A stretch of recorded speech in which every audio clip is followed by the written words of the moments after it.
Regime now exposed. Statement on the Monday protest march. Yesterday, we had a date with destiny that was immensely successful. We wish to take this early opportunity to thank our supporters and patriotic Kenyans who turned out in large numbers to salvage our country. Our country and our democracy are much stronger because of the unwavering resolve of these patriotic citizens of our country. We also wish to express our gratitude to the media who shone a light on the demonstrations the whole day, and the Kenyans were able to see that it is the police who are violent and inciting the violence. They also informed the international community about what was happening here in Kenya. Therefore, we thank you. Very unfortunately, during this otherwise peaceful process, many of the demonstrators got hurt, and at least 2 innocent Kenyans were killed in cold blood by the police. We pass our sincere condolences to the families that lost loved ones to the police brutality. We will stand with those families in all ways, including pursuing justice on behalf of their loved ones. We will ensure that all those responsible are held to account for the lives that were cut short and the pains of those who got injured. There was an attempt on the lives of both Honorable Raila Odinga and Honorable Kionjo Musyoka. Their cars were shot at, but luckily they were unharmed. We, however, remain horrified and disgusted by the response by the police. At a time the country is going through major security challenges in huge swaths of the country, where bandits and other criminals appear to have taken charge, we were shocked that police could assemble so many personnel and so much equipment to confront peaceful protesters. That brutality witnessed yesterday does not belong to this country. It is the more disgusting because the citizens were acting within the provisions of the Constitution and were given notice of the intention to march on Nairobi. It is impunity at its worst. We were determined to confront it as they saw yesterday.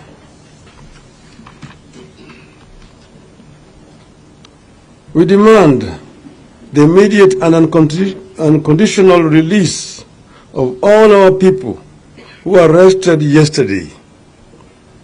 We appeal to our supporters to show up and stand in solidarity with our compatriots who are being held wherever they are, including the courts. In this struggle, there is no big or small fighter. The police are clearly the last straw of brutal Ruto. Ruto's greatest aspiration is to return Kenya to the old dictatorship, where he is the unquestioned tyrant controlling everyone's life. While we condemn Ruto's brutality and the ruthlessness, we have come to the conclusion that our police shall never change unless we make them change. We therefore wish to make Kenyans know that we have put together a team of security and legal experts to examine the conduct and orders given by the police commanders to the officers on the streets that led to the brutality meted out yesterday. We shall institute legal action against individual officers who give such orders that led to the mayhem.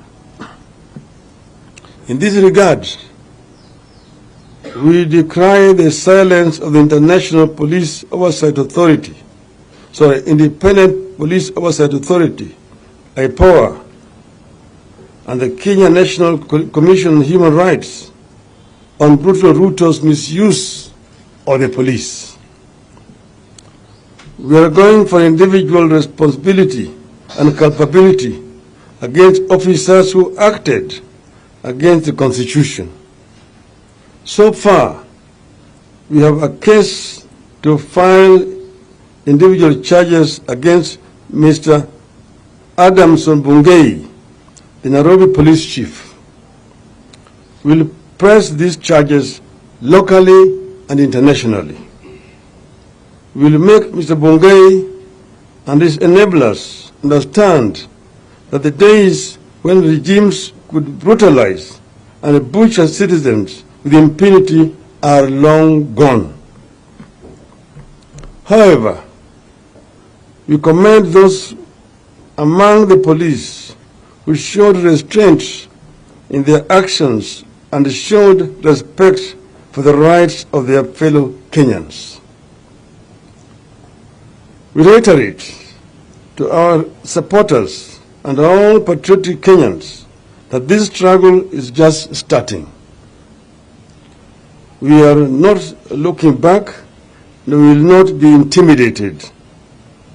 No retreat, no surrender. Our issues remain as follows, fellow Kenyans. Number one, cost of living. We will not relent until this illegitimate regime understands that the people are hurting and that their suffering must be at the center of our priorities as a nation. We will push on until the cost of food, fuel, electricity come down.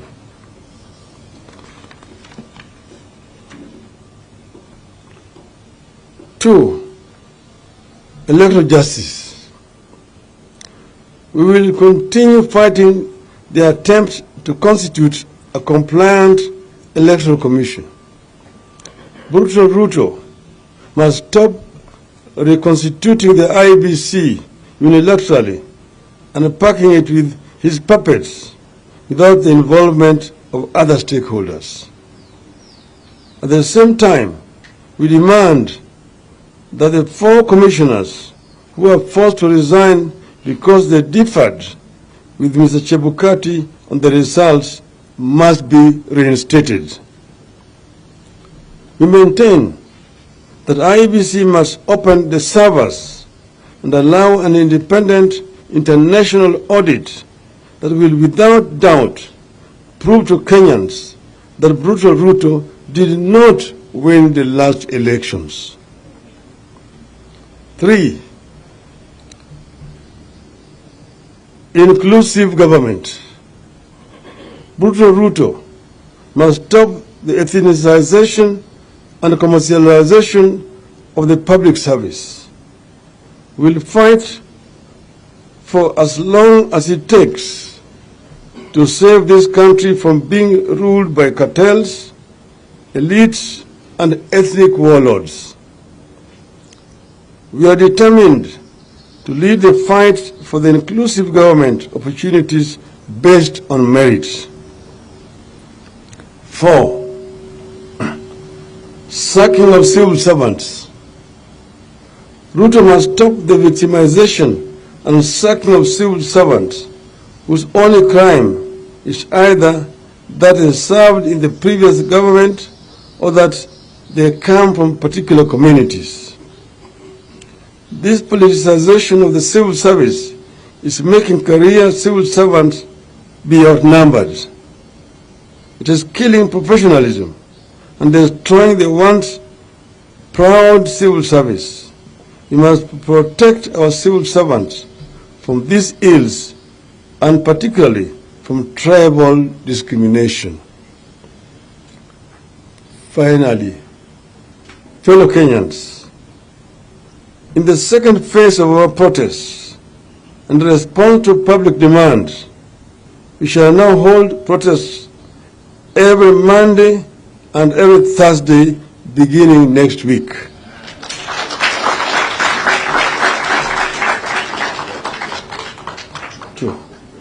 We call for, secondly, we call for the boycott of Safaricaom, Kenya Commercial Bank, and Radio Africa Media, particularly the Star newspaper, who have become enablers and facilitators of this brutal regime.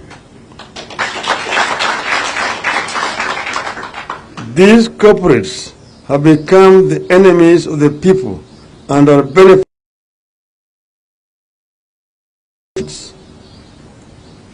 Thank you, ladies and gentlemen. End of the statement. Nitaweza kuongeza kwa kifupi kwa Kiswahili.